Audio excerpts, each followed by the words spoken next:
அனைவருக்கும் அன்பு வணக்கம். நான் உங்கள் குமார்.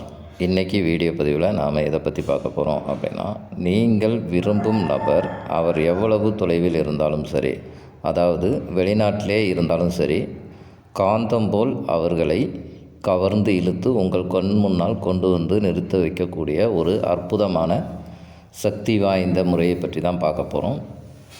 இது முழுமையான லா ஆஃப் அட்ராக்ஷன் மெத்தட் அப்படிங்கிறதுனால இதில் எந்தவித பூஜைகளோ மந்திரங்களோ கிடையாதுங்க. இதை யார் வேண்டுமானாலும் பயன்படுத்தலாம். இதை யாரெல்லாம் பயன்படுத்தலாம் அப்படின்னு கேட்டிங்க அப்படின்னா, பிரிந்து வாழும் கணவன் மனைவி காதலர்கள், இந்த 2 கேட்டகரியில் இருக்கிறவங்க மட்டும்தாங்க இதை பயன்படுத்த முடியும். காதலர்கள்னு வரும்போது ஒன் சைடாக லவ் பண்ணுறவங்களும் இதை பயன்படுத்தலாம். குறிப்பாக ஒரு விஷயம், இது யாருன்னே தெரியாத ஒரு நபருக்காக இதை பயன்படுத்த முடியாது. அப்படி பயன்படுத்தினாலும் இதில் பலன்கள் கிடைக்காது. அதனால் உங்களை பற்றின ஒரு சின்ன அறிமுகமாவது இருக்கணும். நீங்கள் 2 பேரும் பேசியிருக்கணும், பழகியிருக்கணும்.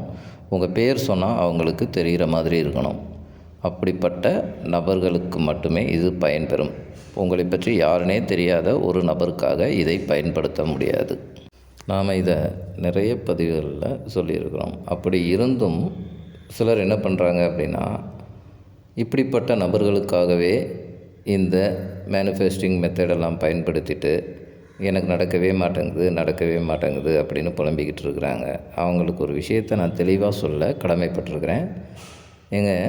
நம்மளை யாருன்னே தெரியாத ஒருத்தங்கக்கிட்ட நம்ம உணர்வுகளை அவங்க மனசுக்குள்ளே எப்படி பதிவு வைக்க முடியும்? கொஞ்சம் யோசிச்சு பாருங்கள். இப்போ நீங்கள் பழகியிருந்தாலோ பேசியிருந்தாலோ உங்களுக்கான ஒரு அறிமுகம் இருந்திருந்தாலோ நீங்கள் யாருன்னு அவங்களுக்கு தெரியும், அவங்க யாருன்னு உங்களுக்கு தெரியும். அப்படி இருக்கிற சூழ்நிலையில் உங்களுடைய உணர்வுகளை அவர்களது மனதில் பதிய வைக்க முடியும். யாருன்னே தெரியாத ஒரு நபருக்கு பதிய வைக்க முடியாது. இனிமேலும் இந்த தவறுகளை செய்யாதீர்கள். அடுத்து, இந்த முறையில் எந்த முறையாக எடுத்தாலும் தவறான நோக்கத்திற்காக பயன்படுத்தாதீர்கள்.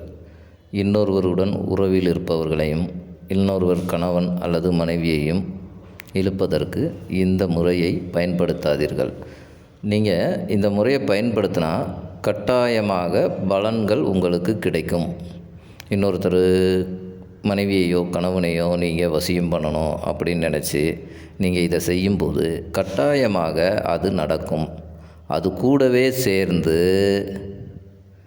கண்ணுக்கு தெரியாத சில பிரச்சனைகளையும் கொண்டு வந்து சேர்க்கும். ஏன்னா இந்த பிரபஞ்சத்துக்கு நல்லது கெட்டது, பெரியவன் சின்னவன் அப்படிங்கிற பாகுபாடு கிடையாது. நம் உணர்வு பூர்வமாக நம் உணர்வுகளை வெளிப்படுத்தும் போது அந்த ஃபீலிங், அந்த வைப்ரேஷனை அளவை பொறுத்து நாம் கேட்பதை நிச்சயம் பிரபஞ்சம் கொடுக்கும். இப்படி தவறான விஷயத்துக்காக நீங்கள் கேட்கும் போதும் இந்த பிரபஞ்சம் கொடுக்கும். அது கூட சேர்த்து பிரச்சனையையும் கொடுக்கும். அதனால தான் சொல்கிறேன், தவறான நோக்கத்திற்காக இதை பயன்படுத்த வேண்டாம். இதை எந்த நாள் எந்த கிழமை பயன்படுத்தலாம் அப்படின்னு கேட்டிங்கன்னா, இதற்கு நாள் கிழமை அப்படின்னு சொல்லிட்டு எதுவுமே இல்லைங்க. எந்த டயத்தில் நீங்கள் இதை யூஸ் பண்ணலாம் அப்படின்னு கேட்டிங்கன்னா, கண்டிப்பாக காலை மற்றும் மாலை இந்த 2 வேளைகளும் இந்த முறையை நீங்கள் பயன்படுத்த வேண்டும். அதாவது காலை 4 மணி முதல் 6 மணி வரை இருக்கும் இந்த பிரம்ம முகூர்த்த வேளையில் இதை செய்யணும். அதே மாதிரி இரவு நீங்கள் தூங்க போகிறதுக்கு சில நிமிடங்களுக்கு முன்னுக்கூட்டி இந்த முறையை செய்யணும். இந்த முறையை வெறும் 1 நிமிடம் தான் நீங்கள் செய்ய போகிறீங்க. இதற்காக நீங்கள் ஒதுக்க போகிற டைமிங் அப்படின்னு பார்த்தீங்கன்னா வெறும் 1 நிமிடம் 60 செகண்ட் மட்டும்தான் இதற்காக நீங்கள் செலவழிக்க போகிறீங்க. இதை எப்படி செய்யணும் அப்படின்னு பார்க்குறதுக்கு முன்னக்கூட்டி நம்ம சேனலை சப்ஸ்கிரைப் பண்ணாதவங்க சப்ஸ்கிரைப் பண்ணிடுங்க. பக்கத்தில் இருக்கிற பெல் பட்டனை மறக்காமல் ப்ரெஸ் பண்ணிடுங்க. அப்போ தான் நான் போடுற பயனுள்ள தகவல்கள் உங்கள் நோட்டிஃபிகேஷனில் உடனுக்குடன் வரும். வாங்க பதிவுக்குள்ளே போகலாம்.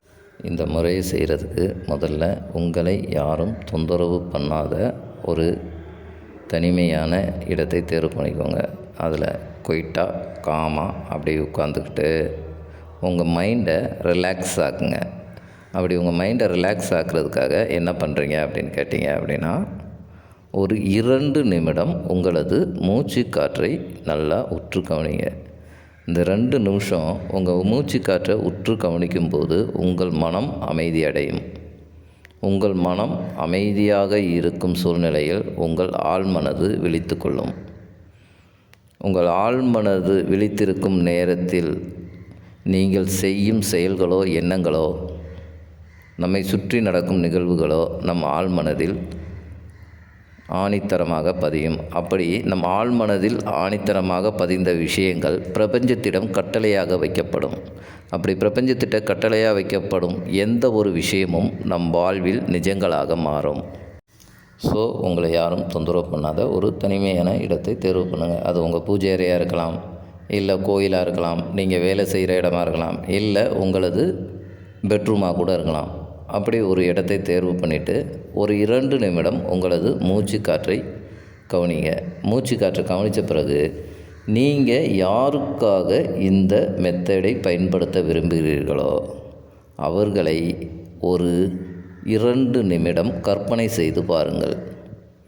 அவங்களோட இருந்த அந்த சந்தோஷமான தருணம், உங்களுக்கு பிடித்த இடத்துல நீங்கள் 2 பேரும் பேசிக்கிட்டு இருந்த அந்த நிகழ்வுகள் அப்படின்னு சொல்லிவிட்டு ஒரு 2 நிமிடம் அந்த நீங்கள் விரும்பும் குறிப்பிட்ட நபரை பற்றிய சிந்தனைகளை ஆணித்தரமாக நினைத்து கற்பனை செய்யுங்கள். கற்பனை செய்யும்போது அவங்களோட முகம் உங்கள் மனதில் தெளிவாக இருக்கணும். அதாவது கண்ணாடியில் பார்த்தது மாதிரி தெளிவாக இருக்கணும். அவங்க உங்களுக்கு எதிரே உட்கார்ந்து உங்களை பார்த்து புன்னகைப்பது போல் நீங்கள் ஒரு காட்சி அமைத்து கொள்ளுங்கள். விஷுவலைசேஷன் பண்ணுங்கள். விஷுவலைசேஷன் பண்ணி முடித்ததுக்கு பிறகு நீங்கள் கற்பனை செய்து வைத்திருக்க அவங்களோட முகத்தை நன்றாக உற்று பாருங்கள். அவங்களோட முகத்தை நல்லா உற்று பார்த்துட்டு அவங்களோட கண்களை நன்றாக பாருங்கள். அந்த கண்களை உற்று பார்த்தவாறு உங்கள் உணர்வுபூர்வமான மனநிலையுடன், அதாவது அவங்க உங்கள் பக்கத்தில் உங்களுக்கு எதிர்த்தாப்பில் உங்களுக்கு பிடித்தமான ட்ரெஸ்ஸை போட்டுட்டு உங்களுக்கு பிடித்த மாதிரி இருக்கிறாங்க அப்படின்னு அந்த மகிழ்ச்சியான மனநிலையுடன் உணர்வுபூர்வமாக, ஏன்னா இங்கே நம் எண்ணங்களை காட்டிலும் உணர்வுகளுக்கு சக்தி அதிகங்க. நம்மளுடைய உணர்வுகள் எந்த அளவுக்கு, அதாவது நம்மளோட ஃபீலிங்ஸ் எந்த அளவுக்கு ஸ்ட்ராங்காக இருக்குதோ அந்த அளவுக்கு ஒரு வைப்ரேட் க்ரியேட் ஆகும். அந்த வைப்ரேட் பிரபஞ்சத்தோட கனெக்ட் ஆகும். அதனால் இங்கே அடிக்கடி சொல்லப்படுற விஷயம் என்ன அப்படின்னா, உங்களோட ஃபீலிங்ஸ், அதாவது உணர்வு பூர்வமாக தத்துருவமாக இருக்க வேண்டும். அப்படி உணர்வு பூர்வமாக, அந்த உணர்வு பூர்வமான சந்தோஷமான மனநிலையோடு இப்போ நீங்கள் விரும்பும் அந்த நபரின் கண்களை பார்த்தவாறே இப்போ நாம் இந்த ஸ்க்ரீனில் கொடுத்துருக்குறோம் பாருங்கள். இந்த அஃபர்மேஷனை நீங்கள் சொல்லணும். மேலே நான் சொன்னது மாதிரி 1 நிமிஷம்தான் இந்த அஃபர்மேஷனை நீங்கள் சொல்ல போகிறீங்க. ஆனால் கண்டினியூவாக 11 நாட்கள் இந்த அஃபர்மேஷனை சொல்ல வேண்டும். அந்த அஃபர்மேஷன் என்ன, இப்போ நம்ம ஸ்க்ரீனில் கூட தெரியுது பாருங்கள். நான் விரும்பும் உன்னை காந்தம் போல் ஈர்க்கிறேன். நான் விரும்பும் உன்னை காந்தம் போல் ஈர்க்கிறேன். நான் விரும்பும் உன்னை காந்தம் போல் ஈர்க்கிறேன் அப்படிங்கிற இந்த அஃபர்மேஷனை அவங்க கண்களை பார்த்த மாதிரி 3 தடவை சொல்லணும். 3 தடவை 11 நாட்கள் கண்டினியூவாக நீங்கள் சொல்ல வேண்டும். நீங்கள் 11 நாள் சொல்கிறதுக்குள்ளே, அதாவது ஓரிரு நாட்கள்லேயே நீங்கள் விரும்பும் அந்த நபரிடமிருந்து உங்கள் நேரில் வந்து பார்க்க வரலாம், இல்லை ஃபோனில் பேசலாம். அதாவது வெளிநாட்டில் இருக்கிறவங்களால உடனே நேரில் வந்து பார்க்க முடியாது, அதனால் ஃபோனில் தொடர்பு கொள்வாங்க. அப்படி ஓரிரு நாட்கள்லே உங்களுக்கு நீங்கள் நினைத்தது நடந்துவிட்டாலும் இதை கண்டினியூவாக 11 நாட்கள் செய்து முடிக்க வேண்டும். குறிப்பாக ஒரு விஷயம், இதை செய்யும்போது நீங்கள் விரும்பும் நபர் மீது ஒரு ஏக்கமோ பயமோ வெறுப்போ இருக்கக்கூடாது. மகிழ்ச்சியான மனநிலையில் தான் நீங்கள் செய்யணும். அதுவும் உணர்வுபூர்வமாக செய்ய வேண்டும். அவ்வளவுதாங்க இந்த பதிவு. இது உங்களுக்கு பிடிச்சிருந்தால் லைக் பண்ணுங்கள். உங்கள் ஃப்ரெண்ட்ஸ் அண்ட் ஃபேமிலிக்கு மற்றும் தேவைப்படுவோருக்கு ஷேர் பண்ணுங்கள். இந்த முறை குறித்து உங்களுக்கு கிடைத்த அனுபவங்களை எங்கள் கமெண்ட் பாக்ஸில் மறக்காமல் பதிவிடுங்கள். ஏதேனும் உங்களுக்கு சந்தேகம் இருந்தால் கீழே உள்ள வாட்ஸ்அப் நம்பருக்கு தொடர்பு கொள்ளவும். மேலும் எங்களிடம் கணவன் மனைவி வசியம், ஆண் வசியம், பெண் வசியம் போன்று எல்லாம் சிறந்த முறையில் சித்தர்களின் அறிவுறுத்தலின்படி செய்த சிறப்பான வசிய மைகள் உள்ளன. தேவைப்படுவோர் எங்களது வாட்ஸ்அப் நம்பரில் தொடர்பு கொள்ளவும். மீண்டும் ஒரு நல்ல தகவலுடன் உங்களை சந்திக்கிறேன். நன்றி, வணக்கம்.